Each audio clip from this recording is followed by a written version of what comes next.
Chill. The man's got one job. Well, you're pretty hard on him. I mean, he's running more than you. I don't know if you know that, but Nobody runs more than me. He ain't gonna be able to keep up with me at the Jewel. No, I've been telling you for weeks you're getting soft. It's because you're getting soft. And Blake's all he's doing is putting in work. Put in work this morning. Put in work. I want to know. I want to go ahead and ask the question. I sent out Team PT. It was 15 miles today. Where was you? You didn't show up. I ain't doing that. What the I ain't crap, doing that. man? I mean, what do you think? Nope. You remember the last time I was quote unquote insubordinate and you about had a fit? Remember that? I remember that. Yeah, I do it once a year. Man, that was funny. You ain't worth a crap with a team. You're an individual. Wow. You haven't learned how to be part of a team. Well, so explain to me what you were doing today. I had business to take care of.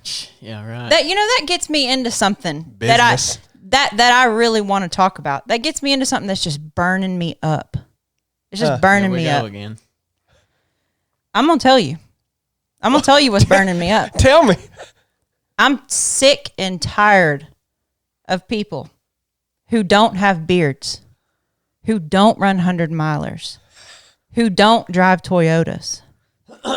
I'm sick of people who haven't run 100-milers. I'm sick. Man, you want to talk about slipping, man. Look. I'm sick. I'm deranged. sick of people that don't have short fingernails. You're sick of people that don't have head injuries? I mean, what are you even doing with your life if you don't do all those things? What are you even doing? You're failing. Yeah. You're failing. Well, I've got one scheduled, but you won't even come train with us. What are you even doing on a freaking Wednesday on YouTube Live watching somebody do a podcast? What are you doing with your life? So basically, you don't like anybody that's not like you. That's not it. It sounds like it. That's not it. Yeah, it kind of does, don't it? Pretty much sounds like does. if you ain't... You guys, you guys are getting it all wrong. Look, if you don't quit cutting us off, we'll just shut this unit down. You guys are getting it all wrong. Yeah, you know the man you insulted right off the bat. You know he runs the tech around here, so... You guys are misunderstanding. The point I'm trying to make is if you aren't doing those things, you're not living. And if you're not living, you might as well just go crawl in a hole somewhere and just give up. Die, because just you give ain't up. living, Just you're quit. dying. Yeah, just quit. That's quit. the first thing you said today that makes any sense. Yep. And if you can't grow a beard, just go crawl in the hole too, because you just done. You know. I may have to crawl in there because I'm kind of lacking the beard growth gene. Well, I am too, but we've got hair to make up for it. Does that make up for it if you got long hair? No, sir. Sure doesn't. I'm thinking about cutting my hair. You should do that. Blake is too, aren't you? I've almost been to the barber a couple times, but I hadn't had the time just yet. But yeah, it's getting about there. You see this bun? I keep pulling it up in. Mm-hmm. That's because I'm tired of it.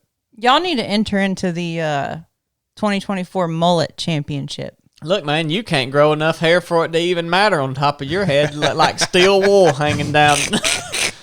All you got's hair on your beard, hair on top of your head, thin as a mess. Look, It's a good thing we got a lot of hats because that little spot on top of your head would just burn in the sun. A cul-de-sac. Look, I'm here to tell both of y'all this is all that matters. This is it. Whatever. This is all I need to be a man. Thing's looking fluffy. If y'all don't have none of this, It does look odd. look, y'all. Enough of this crap. This podcast is going to pots.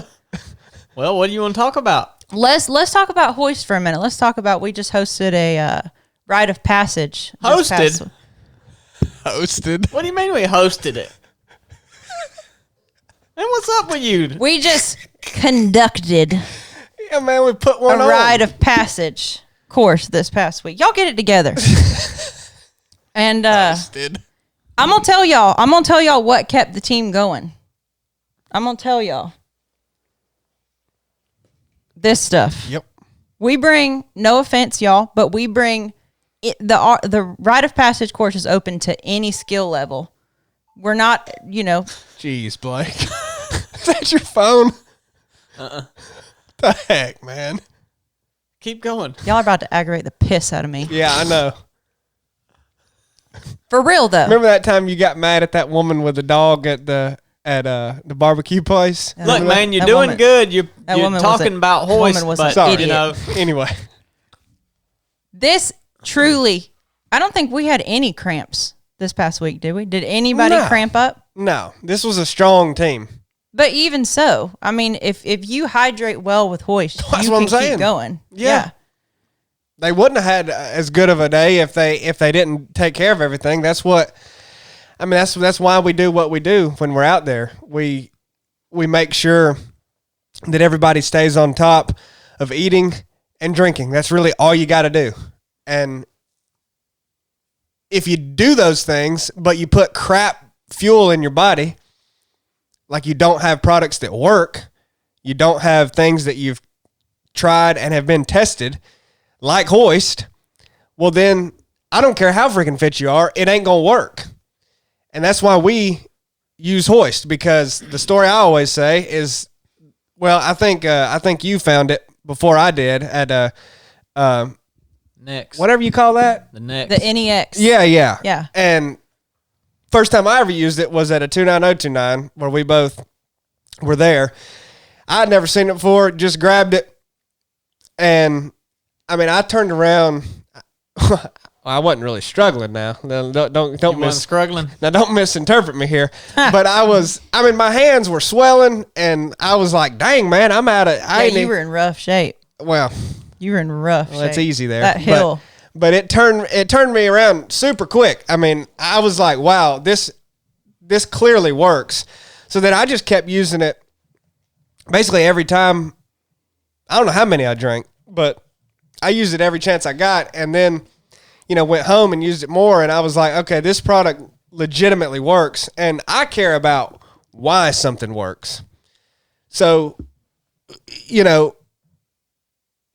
I care about the quality of the ingredients. I care about understanding the mechanism of why something works and the amount of sodium, magnesium, potassium, calcium, all the electrolytes that are in hoist are formulated to replace what you lose in sweat during a high effort race or training mission or whatever you're doing. So it actually replaces what you lose and actually can help with your performance. If you just drink water, you'll get very, very, very behind on all of the electrolytes. Mm-hmm. And I don't care how hydrated you are with water or how much you're eating, that ain't going to cut it. So that's why I like hoist, because it's got 70 calories per bottle of sugar that you need, the carbs that you need to keep you going.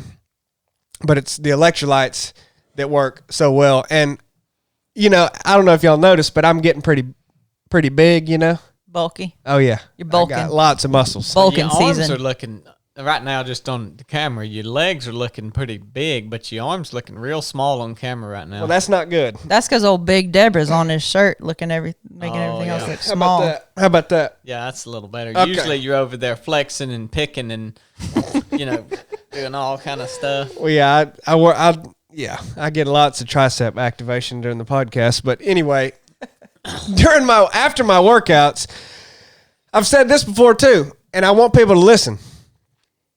This is a legit tip from Chili. Everybody wants me to coach them now. Well, listen. After a run too, but also after a strength training session, if you want to grow your muscle in strength and all you bodybuilding types size, protein is important, right? But the anabolic window is pretty misunderstood. So people that try to slam protein in their body right after a workout, that ain't doing that much, man. You can wait. You ain't got to be that quick with it. You just got to get in your protein throughout the day. However, a quick digesting carb like what's in hoist, dextrose, it's a simple sugar, to put that in right after a workout replenishes your muscles with carbs, saturates the muscle with the fluids and the carbs in hoist. That's the best way to recover. If you wait any longer on that, the longer you wait to replenish your muscle with carbs, the more trouble you'll have the next day or the next time you work out, you won't recover as good. I promise. The longer that takes to replenish, the worse you'll recover. So that is legitimately important, and I think that HOIST is about the best thing that you could come up with to do for that. So that's why we like HOIST. That's why everybody that comes out and trains with us that uses HOIST on the ROP mission or anything else we do loves HOIST. And yeah, go ahead and pick you some up at drinkhoist.com. Or the old Walmarts. Yeah. Bo Tro, or I don't know, whatever it's, however you say his name, he said steroids are actually the most important thing. That's what he does for muscle growth. That's the one thing HOIST is missing, eh? I'll tell you, I probably won't disagree with you, Botro, but that may have some detrimental effects on your health, and HOIST is not going to have detrimental effects on your health, so there is that. Shrink your balls. Of course, I am on steroids as well, so don't think that I'm not. Hey, Chili, he getting soft, son. He hadn't run in pants today. You ran in pants? Yeah, you'd know if you were there. Jeez. Yeah. Well, I'm getting so big because, DECA, Anavar, D-Ball, Tren. D-Ball give you the C-Ball. Now, Tren will have some side effects on you, but I have been taking a low dose of Tren. Obviously, base test. You need to take something for them legs. Some andro gel. Look at them legs. Androgel's weak stuff. That's what you took back in the day. But anyway, yeah, I mean, I ran in pants today because I got poison sumac all over me. I mean, just I had that on me too. No, I'm just the whole team. I know. I'm just ate up with it. The whole team got it? The whole team. Everybody. How do you know? Everybody's legs were covered. How do you know? I saw them. They were whining about it the whole time. It don't come on that fast, man. How about that fella that took that massive dump? You want to tell that story, Chili? Well, did it right in the road. What? You were there. I don't remember this. Well, I won't shame him. Okay. I'll keep that story to myself. I didn't know about that. Bojangles must have got to him. I don't either. This is the team that didn't even crap. This whole team, me and you crap probably 3 times a piece. Mm-hmm. This whole team, I don't even think they crap one time. I didn't think. Did you see him avoiding the Bojangles? No. They wouldn't lay into that Bojangles. Well, son. Nope. That's probably why. But we need they to set the record, right? Yeah. Oh yeah, this ROP team. I do want to talk about this ROP team because they were impressive, man. Other than the highway crapper, but we won't get into that. High speed. Dang.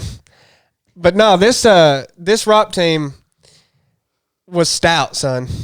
I mean, the 12 men at the end of that thing, I'm always famous for saying that I don't think anybody ever really gives their best. Sometimes you think you do, but you could always look back and think about, man, I could have pushed more here. I could have done this. I could have done that. But this team, I mean, they really gave their best. I mean, you could watch them, and we couldn't even yell at them. I mean, they were doing everything right. And by the end, they had truly formed as a team from what I could see. Mm-hmm. Unlike any team that I had ever seen, especially in that short of a time. Yeah, I was bored. I got bored. Middle of the night. You said you about went to sleep. Middle of the night. You got sleepy, I had didn't you? nothing to do. They didn't need me. Well, it was a weird feeling, basically, that they never... I mean, I'm not saying it was perfection, but they basically didn't mess up, which is... I mean, that's odd. But, no, it was because, all of those guys, they took it serious. They had prepared beforehand. They actually took the time and took the effort and cared enough to train before they came to this and didn't just show up completely unprepared. That's right. And I really think what got them through it the way they did is they all legitimately cared about each one of their teammates. I mean, it was, Brandon definitely held that team together from what I could see as kind of the glue. I mean, Brandon's a strong dude, man. Yep. I always love getting to train with Brandon, and his voice is very powerful. If you've ever heard him talk, it sounds like he takes charge, don't he? Yeah. Yeah. And Brandon, through the night, you know, what he wanted to do was see if he was going to be that way.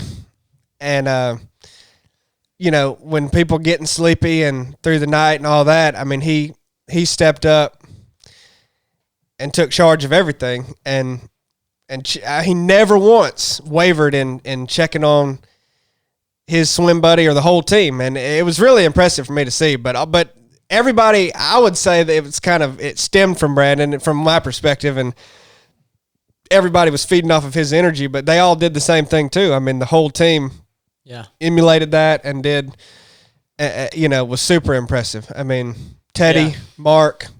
Yep. They had good attitudes, and you know, we're always high energy coming in to the support. That was a strong team. And let me say something while I'm thinking about it. Those were 12 really strong men.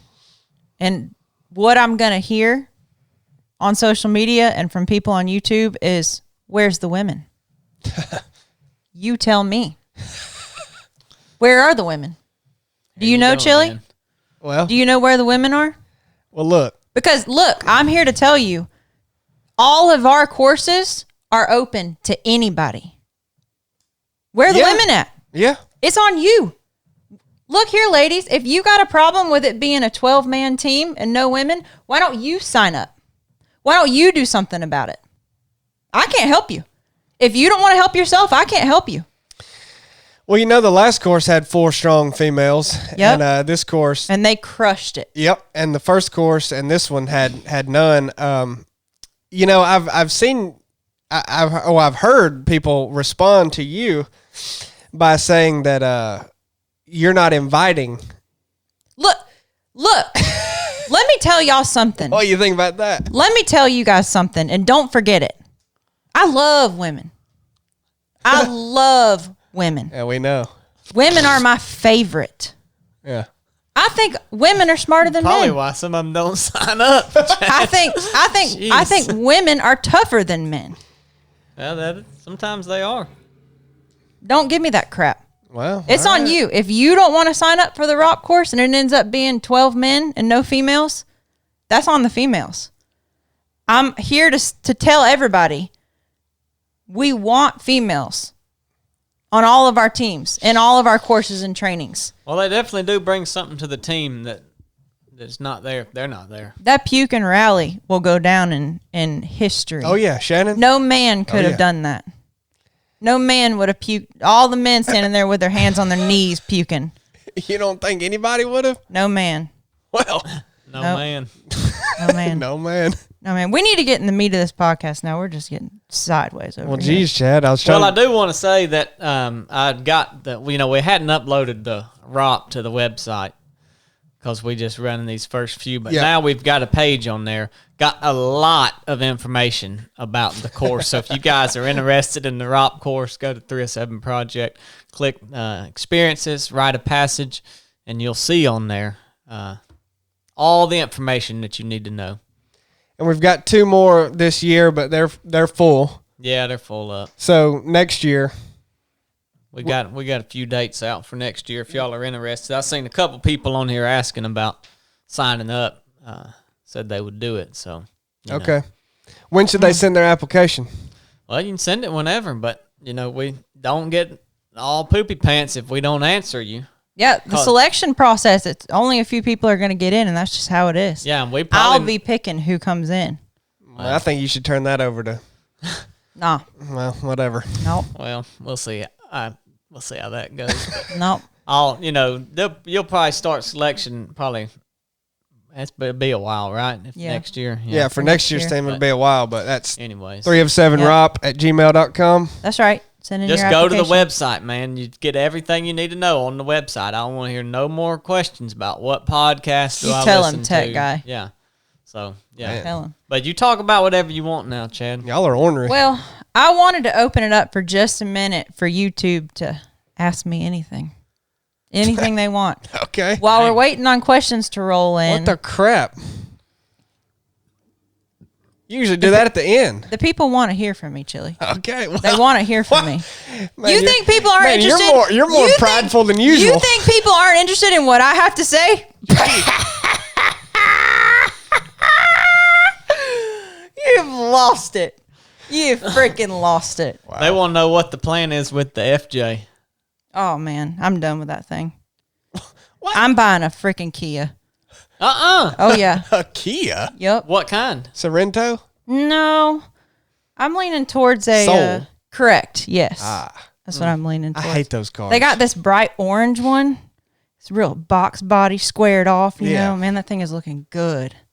Oh, How'd you get your black nail polish off? just fell off. Dang. Yep. Did it come off your skin? Yeah. You know, when I goat every day, the goats nibble on my fingers. It's a way that they show love.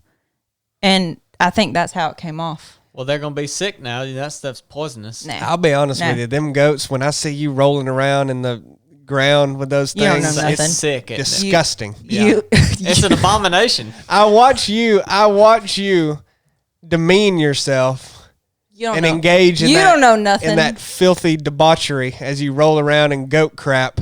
It's nearly sacrilege. I mean, it just... You don't know nothing. You won't even touch the goats. No. How would Here's you a know? question for you, Chad. When's the last time you was in a race? Said it don't seem like you ever really race. Buddy, I race every day of my life.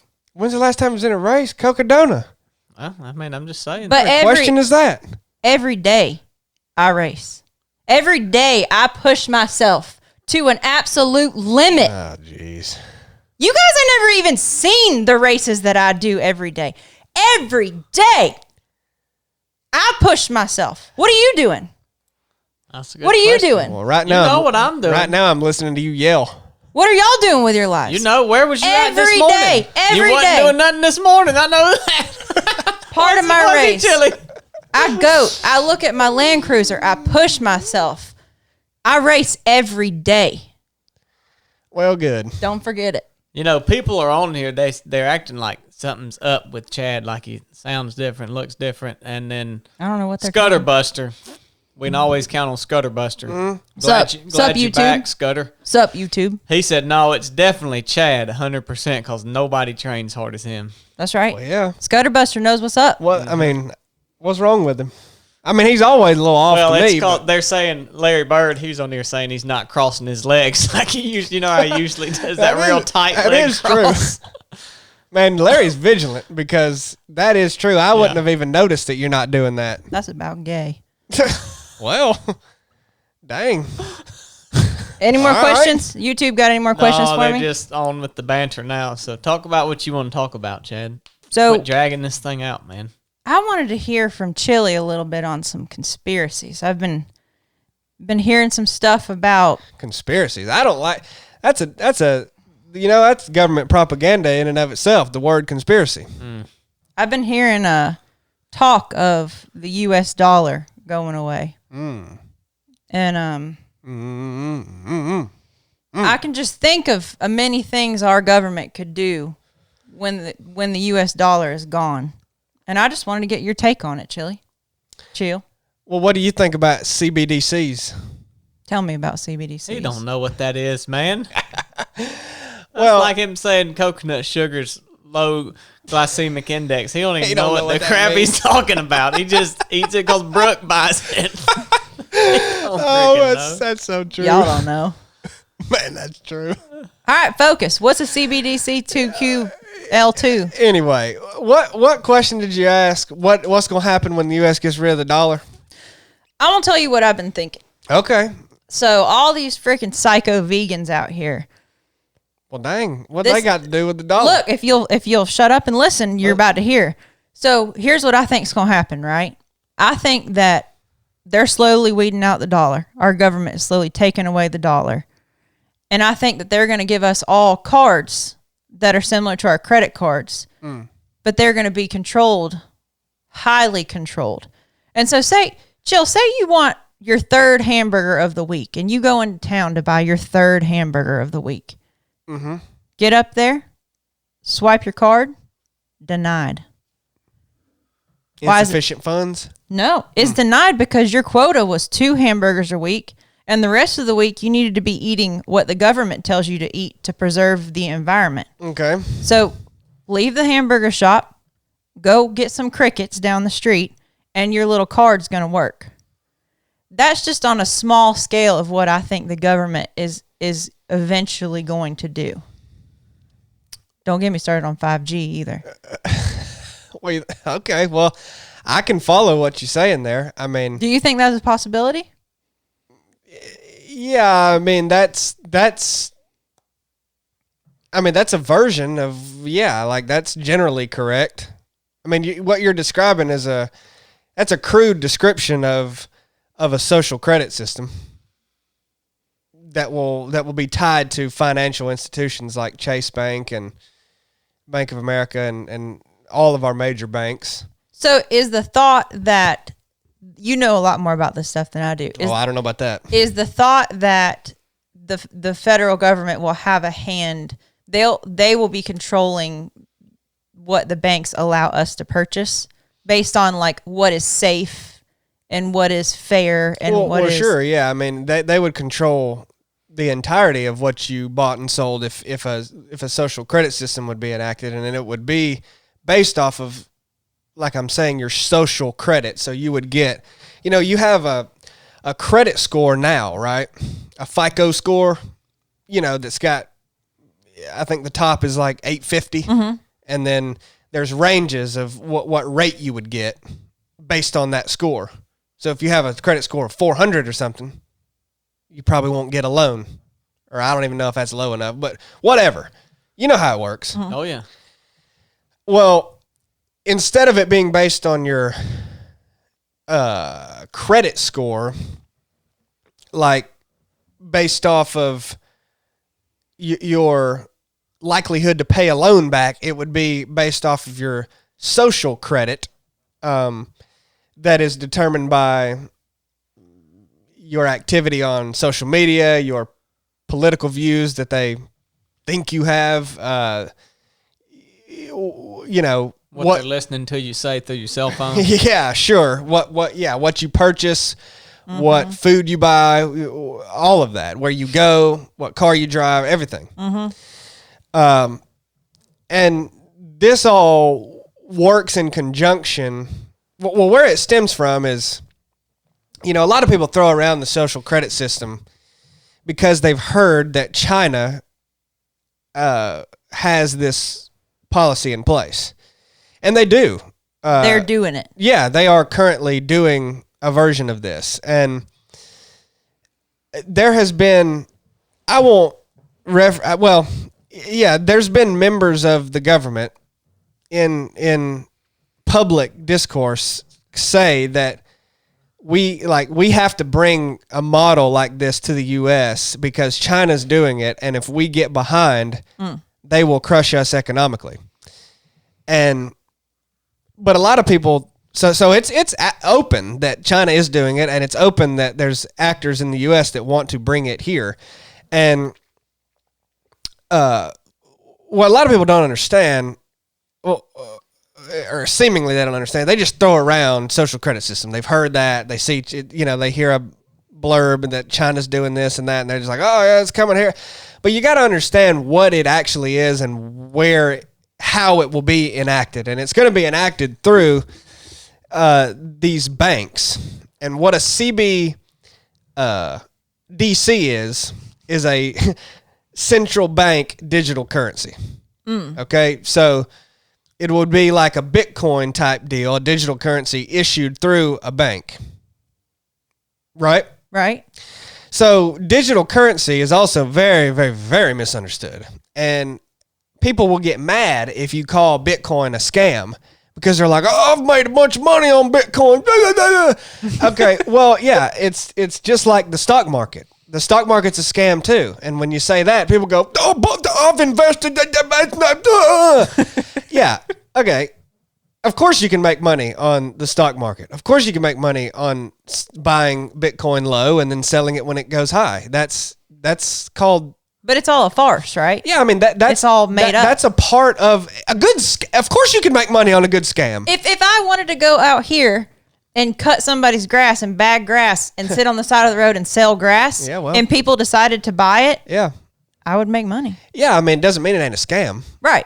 Yeah, exactly. Like, and plus, a good scam, you have to be able to make some money, or else it don't work. It ain't it wouldn't last. But what I mean by the stock market is a scam is the whole thing is literally just a spinning wheel. You're not investing in anything.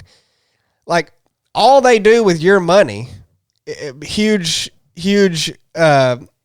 conglomerates and huge corporations and BlackRock and Blackstone and all Vanguard, all the things that people also throw around all the time. Man, Blackstone's a grill. Yeah, well, Wikipedia the Blackstone, it's not just a grill. And anyway, they just take that money, make more money off of it. Screw you. I mean, it's all just a number on an online. It's just digits. I mean, which is the scary part. Yeah. So Bitcoin Plus, people think Bitcoin is so safe. I mean, you will see people like the Winklevoss twins who started Facebook and Mark Zuckerberg ripped off. They're big Bitcoin pushers. A lot of these guys that you see now, I mean, Elon's huge into digital currency, right? I mean, he pushes that Dogecoin and all of these people. Well, people saw the NFT thing blow up, and then now, that didn't end well, did it? So what they're seeing with Bitcoin and other digital currencies like Ethereum, they're still trying to push them and talk about how they're so safe and all this. Well, first of all, I'm not convinced that our government or the UN or some other big body like that doesn't own basically the Bitcoin. Like, people act like that's impossible, that our government has its tentacles all over Bitcoin. I don't think that's impossible. But say they don't have it. All any government would have to do is just ban the use of it. And you could say, oh, well, they still couldn't stop it because of you could. Yeah. You absolutely could. And to say it can't be regulated, I mean, it definitely can, and they can. In the central bank digital currencies, CBDCs, they could start their own coin that you then have to use, and then that could be the currency that later would become the common currency amongst the entire world, if you want, if you wanted it to, and that could, and how that ties in is that would be tied to your social credit system. So it's not that you even have a physical card. It's just you have an online account tied to your person, your social security number, your identity. Your chip in your hand that you wave over to pay. I mean, that's kind of another theory there. But however you enacted it, it would, you would have your own, you would have this common currency there, but then how you would buy and sell would be determined by the actual score that you had. And not how much money you have in the bank. Right. And what would determine your score is, to get more into that, it would be things like your, because all of this is tied to climate change. I mean, every bit of it is heavily intertwined with climate change. So that would be the genesis of what would make your credit score go higher, is how much you've reduced your carbon footprint. Okay, so like if you drive an electric car versus an old jalopy like your Land Cruiser, that would be a much better score, right? If you consistently eat a vegan diet, that'd be a much better score, right? You don't eat meat, you don't less impact. You don't contribute to the methane, right? Right.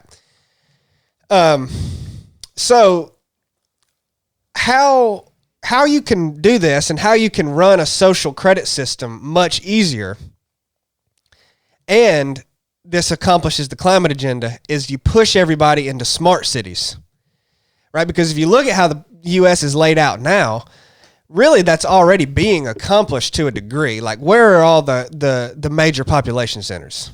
Los Angeles, LA, Atlanta, New York. Sure, Chicago. Yep. Yeah, I mean, there's really only.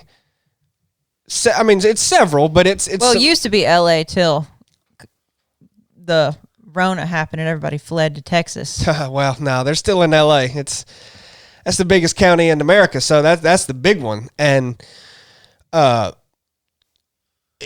when you move these people into these population hubs like that, they're a lot easier to control. That's the whole point of these cities being there anyway. And it's all built off of these big universities and all, the way public transport and all this. So they're really already doing it. But what you have to do is move people more and more into there. Like, there's people, that's where the majority of people are. And you can name 10 cities, and that's where the vast majority of the U.S. population is. But there's still too many people scattered across the country. So you have to move those into those hubs and then create smart cities, which, by the way, a drastic drop in the population will also need to occur.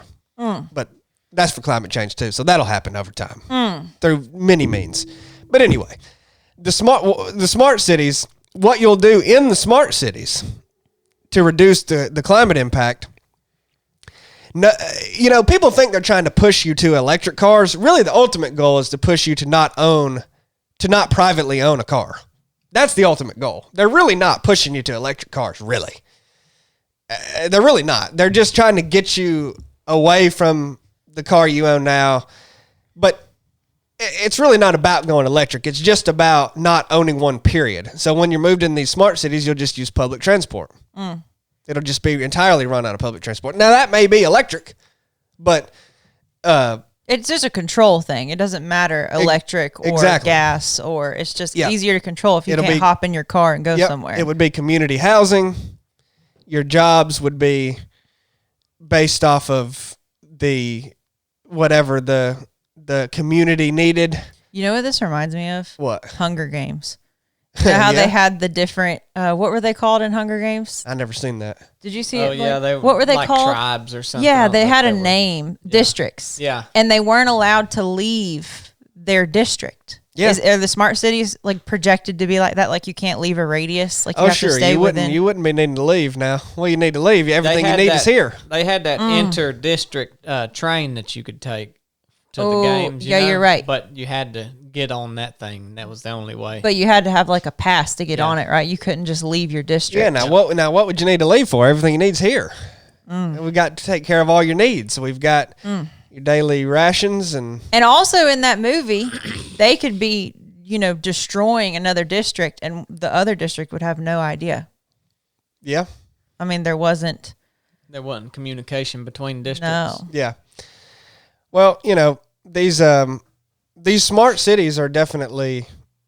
This isn't two separate things like the social credit system and the smart cities and the bank digital currencies, and I mean, it's all a part of the same agenda. Like they all work hand in hand. They won't really work without the other. Well, a lot of people are hearing this saying, "I think that sounds pretty good to me."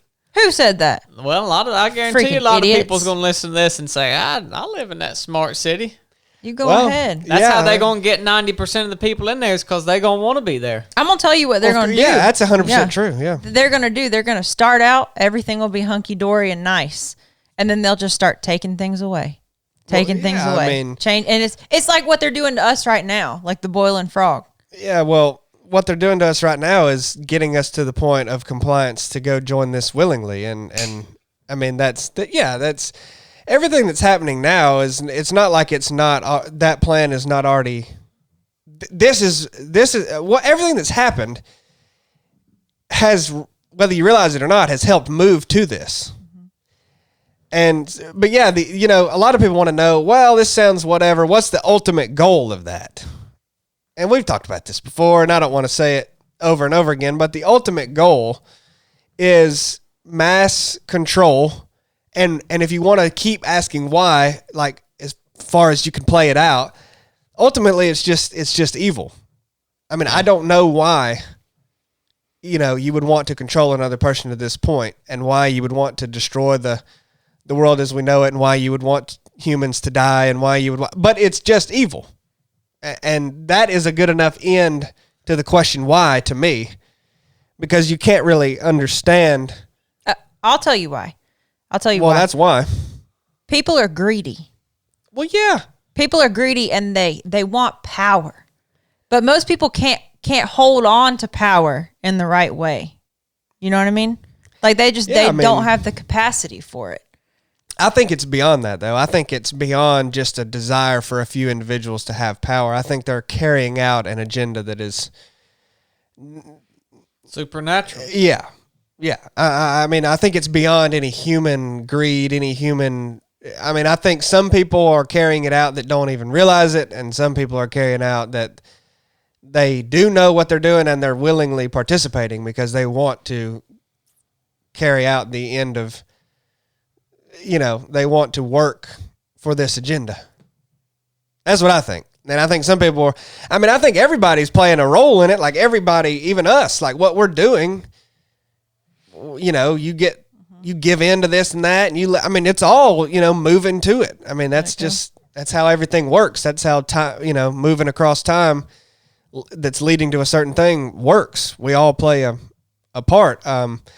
But how you should respond to this, I'm not in the business of saying how you ought to do anything, but how you should respond if you don't want this to happen is just reject it as much as you can, obviously. But, a lot of the things with the agendas that have been pushed that people have been aware of over the past few years, people wonder how to respond, and they're like, well, I did everything I could. I didn't comply to this and this. And it's like, yeah, you did. We all did. I mean, if you're telling me on a cell phone that you didn't comply to the agendas of the last few years, or you're full of crap. The only way you could make an argument that you didn't is if you don't even have a cell phone, you're living somewhere in Alaska, and if I told you about what happened, you'd go, huh? Right. Yeah. That's the only way you didn't. Right. So, well, yeah, I mean, you almost have to be a part. I mean, you almost have to agree to some of it to be a part of the world today. It's kind of like what Bob was talking about this morning on the run. Yep. Yeah, that was a good discussion. Yep, they've made it like been that. There, but. Yep. Yeah, you missed meeting Bob. Yep. He worked for NASA.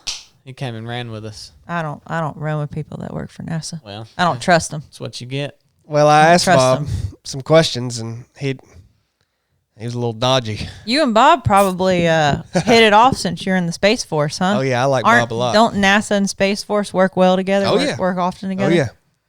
But anyway, I've said a lot of this before, but I mean, does that make sense? Mm-hmm. Yeah. I don't think I was very articulate or clear, but I mean that I was trying to answer your question, and of course it took me 30 minutes, but I liked it. I would like to understand more what the reason is for moving towards, because I do believe that what we're saying is they're going to try. Mm-hmm. But you guys are indicating that you think it's a spiritual warfare type of thing. Well, yeah, I mean, if they're carrying out an agenda that's in direct opposition to God, do you think you're going to really understand why they want to do? I mean, I don't think you're ever going to understand evil like that. Like, yeah. I don't think you're going to be like, oh, why? I mean, all you're asking is why do they want to rebel against God in that way? Why do they want to carry something evil out? I mean, I don't know. Well, I've learned when some things happen and they make sense, and you say, okay, well, this happened and it's because of this, and it just makes sense. Mm-hmm. And then some things happen and you say, well, that doesn't make any sense. Why this or why that, or why would someone do that? Or at that point, I believe, and you could even argue that when you do understand it, you actually don't. But sure, when you say that just makes zero sense, then it is, I think, always a supernatural, spiritual battle, whatever you want to call it, that's actually happening. Yeah, because it doesn't make sense to you, because you're not evil, so you can't comprehend exactly how someone could be that evil, because you're not that evil. But if you were, then you would say, oh, that makes total sense, because I get what they're trying to carry out, because I want to carry it out too. But you can't comprehend that level of evil, and it makes no sense. Why would somebody do this to people? And yeah. You just don't have the capacity to understand it. Well, and a lot of people, like you said, when you hit a great point. A lot of people think, when they see things happen that go against something that they know, and they're like, well, that doesn't make sense. Well, one thing that should do is make you think, well, maybe I don't have all this figured out. Like maybe my preconceived ideas about how this all fit together were wrong. I mean, that's also possible. Like, there's so much going on at once. And if you've formulated ideas about how it all fits together in your head, you'd be pretty arrogant to think you're right about all of it. Mm-hmm. Because there's a lot going on. And to say like, oh, I see this happening, I understand that's because they're going to do this. And like, well, you might turn around and see something that completely contradicts that the next day. And then what some people do is they just play it off like, oh, no, I know how it's all fitting together. Well, Look, you probably don't. It's like you've got this book, and you've read, the book's 100 pages long, and you've read like 20 pages, and you've got just enough information to start kind of drawing some lines, and you say, oh, I've got this figured out. But all you've read is 20 pages, and you want to argue with, a lot of times, with God. And you say, nope, I don't know, that doesn't work out that way. This is how it works out. But you ain't read but 20 pages of a 100-page book, and that's all any of us will ever read is just a small portion of this grand book that's been written. And so, tying it back into this, like we don't know. We have enough information to draw some ideas and conclusion and actually understand that, well, this is, I believe, according to the Bible, which is truth, this is supernatural. This is a spiritual war that's taking place. And that's about as far as I think we'll ever get. You might be able to figure out people's motives behind it, but in the end, you just keep asking why, and it's going to boil down to just their heart's bad. Yep. They've got they're evil. Yep. Well, you guys are making me think about a question that I've had. I want to give a little like lead into the question, and then we'll get to it. But like, so say they're moving towards smart cities, and the government puts out a thing and says, we're taking up all the guns. Mm-hmm. Everybody needs to surrender, every firearm. I'm sure there will be a registration process and all that leading up to that, but we're taking all the guns. Imagine the process of that. We're all patriots in this room. We all believe in our right to bear arms. And I'll be danged if a government official is going to show up to my house and try to take my guns. Yeah. My question is, the government shows up. You're one of the last couple thousand that are holding out, that won't give up their guns. And you go out in a blaze of glory. Like 7 Spanish angels? Yep. Go out in a blaze of glory, defending your right to bear arms. And you're going to die. When they show up and you decide to fight, it's it. In an instant, you're in heaven and you're standing at the throne of God. Do you think he's going to say, I'm so glad that you did that. I'm so glad that you defended your right to bear arms in the United States of America. And like, he could be neutral. It could be totally irrelevant, and you might not even have the capacity to have a conversation about the fallen world when you get there. But I don't think God's neutral. But my point is, our government is progressively getting more controlling, and they're slipping in things, and they're doing things that we all know are wrong, morally, ethically wrong. As a Christian, like the Romans, when Jesus came, I would argue that the Romans were a tyrannical government to the Jews. You didn't ever see Jesus really talking a lot about politics or about the Romans, or telling the Jews like, yeah, you should fight them. You shouldn't pay those taxes. You should, like, he just kind of stayed neutral and focused on the gospel. So what would make us think, I don't know. Cause I want to keep my guns. I'm just saying, but what do y'all think about that? Chili? Well, I mean, I'll say, I don't think God's neutral on anything. I mean, I think everything you do is either right or wrong. I mean, every decision you make is either going to be the right one or the. Really? Well, yeah. Okay. I mean, I don't think you can do something and God's like, oh well, I couldn't care less either way. yeah, it doesn't really matter. There I aren't mean, some things. Okay, never mind. You can go. I mean, I don't think. That would be not giving a nod toward lukewarm, right? Is Yeah. that what you're? Yeah, I mean, Yeah. basically, I don't think you can make a decision and it's neither right nor wrong. It was just a neutral decision. I mean, like we do, you're presented with options every day, and you either do the right thing or the wrong thing. I don't think there's really any in between, but I think there's gray area in lots of things, with humans, but I don't think there's gray area in right and wrong is what I'm saying. Anyway, having said that, I don't know what the right thing to do necessarily is when the government comes knocking down your doors asking for your guns. I mean, I don't look I think you can righteously defend yourself. I don't think there's any question about that you can do that. And I don't, and I do. I operate under basically the idea of rejection of tyrants is obedience to God, to an extent. You believe that? To an extent, yeah. Like I don't think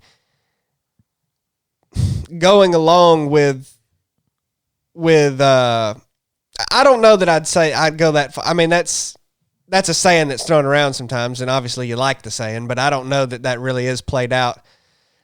Well, I wouldn't say I subscribe to that.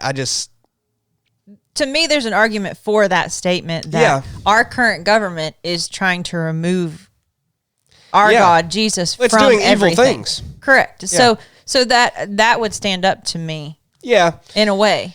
But does our pride in our freedoms that we all individually value different, can that become a God? Can that become something we focus on too much, Yeah, for sure it can. And I want to hear what Blake has to say about this, but I'll just say one more thing that I think that the obvious thing that you and me and everybody wants to do with this question is figure out a way to say that it's okay to fight them. That's what we all want to do. Exactly. And that's what I want to do. I want to figure out a way that it is okay. That it is the right thing to do. Having said that, I don't know that it is. Like I'd have to see the exact scenario and see how it played out. And but ultimately, yeah, I don't know, but I think you could make a case that it is that you should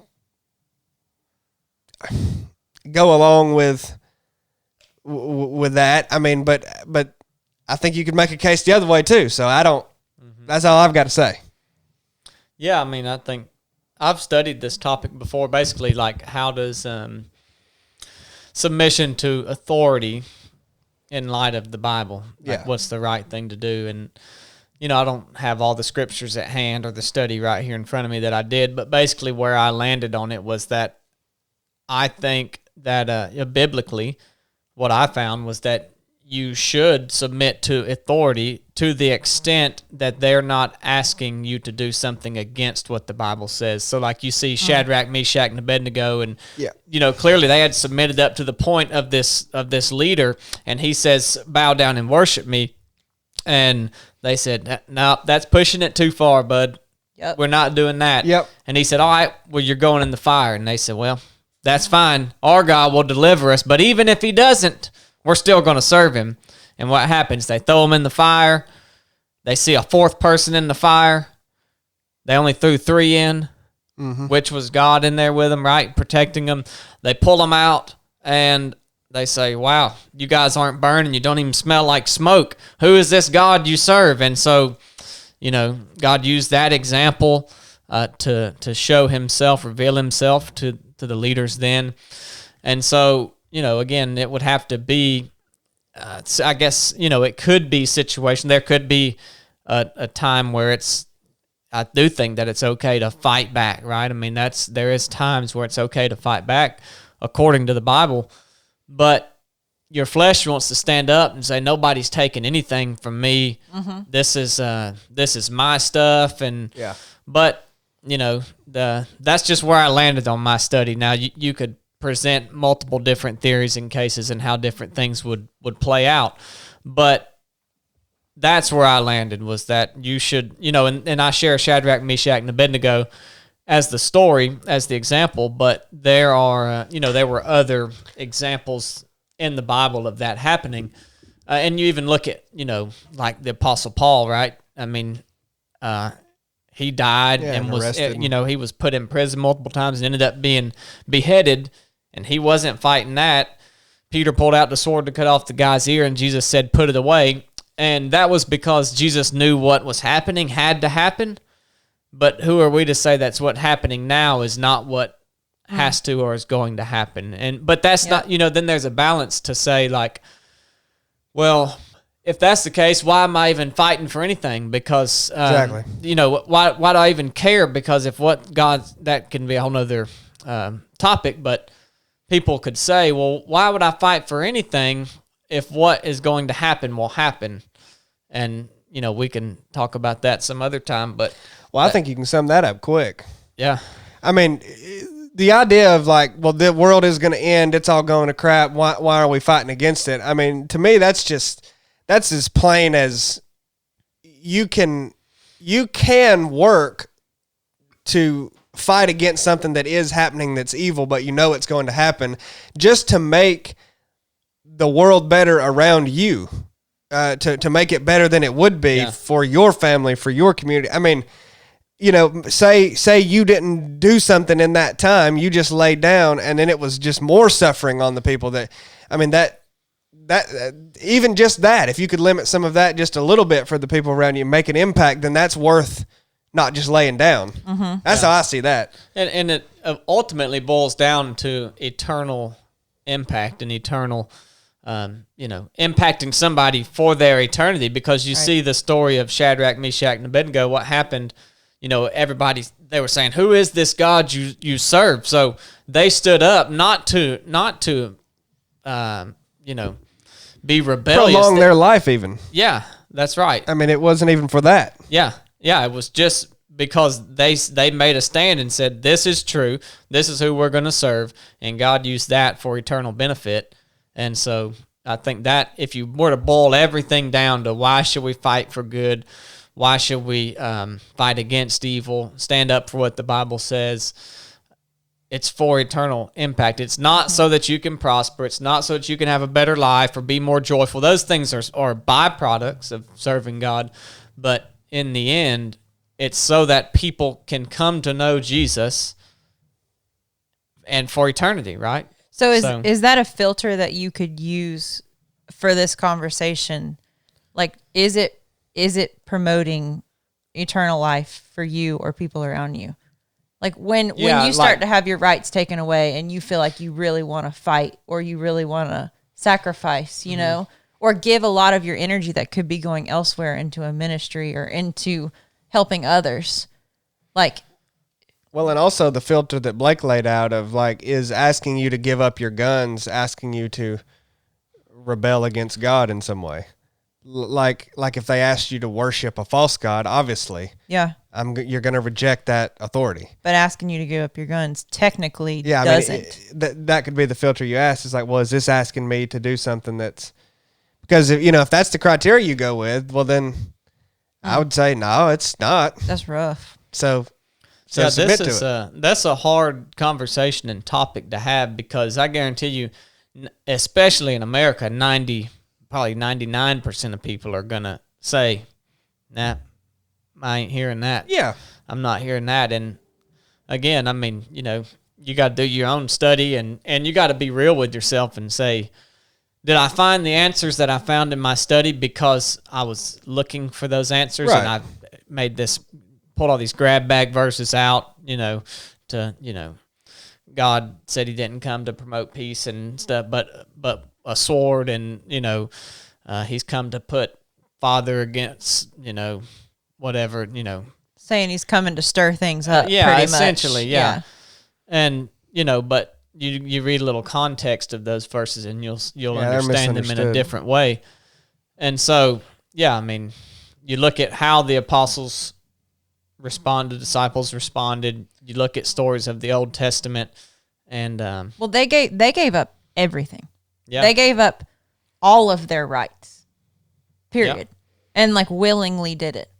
And I don't think I could do that. I mean, maybe. But yeah, that's a sobering conversation to have.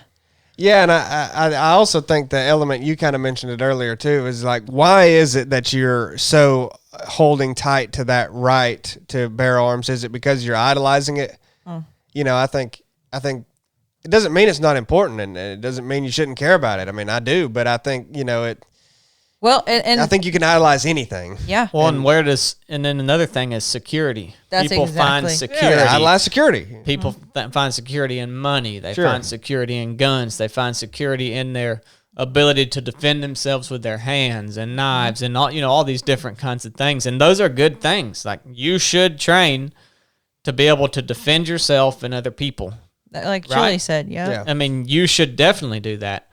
But in this, idea that things would be taken away, what stand do you take? That's a tough, because even me, part of me wants to say, Yeah, absolutely. no, sorry about it. Well, and I'll tell you too, not to belabor the point here, but it's pretty. Part of me, it's like, well, it's illogical to give them like it doesn't make any sense to just say, because I'm certainly not sitting here promoting that you just, oh yeah, when they come, you should just give them up. Yeah, I'm not. Look, don't misinterpret me here. I'm not just saying that, but I mean it just, maybe this is the flesh talking, but it just seems illogical to just go, oh yeah, you should just let them trample all over you. Right. I mean, that's why, I mean, much of history has been fighting against that, because like I believe we have God-given rights. We have natural rights. Yeah. And so like, I don't think there's a problem with defending your natural rights, and I guess you could argue, well, having a gun's not a natural right. Well, in a way it is. I mean, it's Well, they didn't have guns back in in Jesus' time when they could have wrote about things like that. Yeah, well, I mean, they had weapons, I mean, but not exactly. firearms. So but in a way it is. I mean, I don't.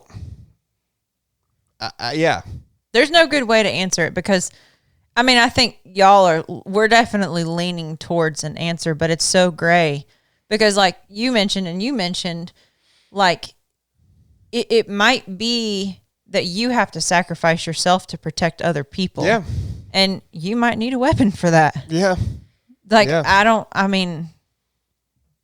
know. It's just a thought. It's just a thought that's really, I think there could be some good study into that, but I don't think it would ever give you a surefire answer that you can lay over. Well, it does all come down to the idea of prolonging your life too. Yep. I mean, it all does. It all And does. fear. It all does Fear. hinge on the fear of dying. Like, Yep. because if I lose my gun, I may not, can defend myself. Or if they take all the guns and I lose my hunting rifle, I may not can go, yeah. provide food for my family and all that. And it's like, that's legit. Yeah. Nothing wrong with that.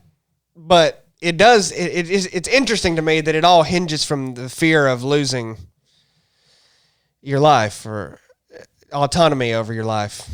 Even if you don't die, maybe you're in. Yeah. Starvation. Yep. Lose the autonomy. So, but anyway, Good talk. Yeah. Good talk. Well, that guy's about ready to shut you down, Chad. Well, I want to end with a story real quick that I've been wanting to tell here on the podcast. the 307 podcast is commenting on here. Well, I'll be darned. Wonder if somebody created the is that Brooke? YouTube channel. What Must the be. crap?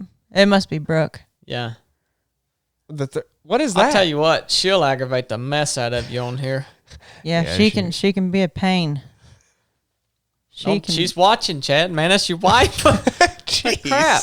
I ain't got time for her. Well, man, you were awfully mean Let too, Blake. me get back to this story here. It's actually about Brooke. Is it? Yep.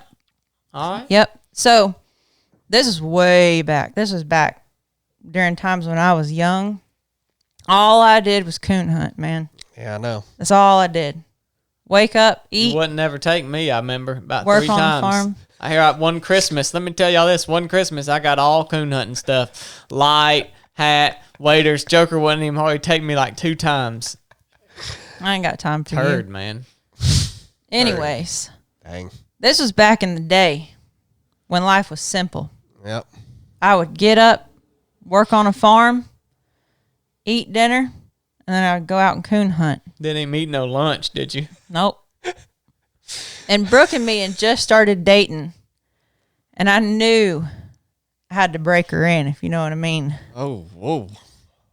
So one night, Whoa. chill. One night, Whoa. we got done coon hunting, and you know from the rite of passage course, you get ticks all over you in the southeast in the woods. Yeah, So- I learned that 2 weeks ago. Yeah. Yeah. So it was pretty normal to get checked for ticks. Look, we're going to have to end this live stream. Am I going to have to cut you off, Chad? Yeah, I know what story you're about to break out, Chad. This is a little out of line here. I mean, we're going too far. You've already done talked about breaking in, and now you're talking about checking for ticks. I mean, So this ain't a Brad Paisley song. We're going to have to wrap it up. You got to keep this rated G, Chad. Heard. Usually it's Brooke the one that's doing that, but So it had become pretty normal to ask someone to check for ticks, and we all know where ticks get: armpits. Yep. Here, Yep. and your butt crack.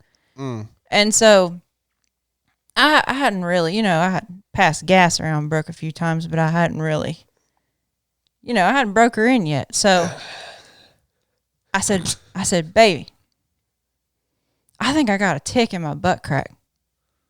And she said, oh, let me help you. And she came over, and I got on all fours on the side of the bed. Brooke. I mean, Brooke did that? the visual here is... Yeah. You probably shouldn't tell this one, Chad. I got on all fours on the side of the bed. I mean, spare me the details Naked. here. What? Oh!